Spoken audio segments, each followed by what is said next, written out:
So groups of 2 people instead of 5 can dine in from Monday. A little disappointing, but it's still some sort of respite for F&B businesses. Joining me now with more is Tan Xue Yun, food editor for the Straits Times. Welcome back, Xue. So I know the announcement was just a few hours ago, but what's the reaction been from F&B establishments?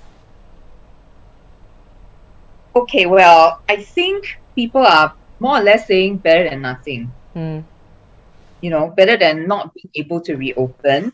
But all of the restaurants that I spoke to, they say that they're going to continue with the takeout, just because it's really difficult to make it work sometimes with people, especially if, for example, you're a Chinese restaurant where a table of two cannot really order a lot of food.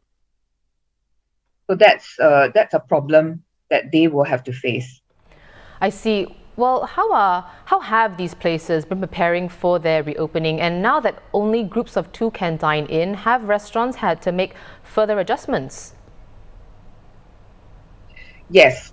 So Singaporeans are really on the ball when it comes to figuring out where they want to eat out, right? So a lot of the restaurants that I spoke to, they have already had bookings for June 21st and after. And a lot of those bookings are actually for 4 or 5 people, because I think people were, diners were kind of figuring that it would not go back to 8 people a table immediately. So they booked safely for 4 or 5.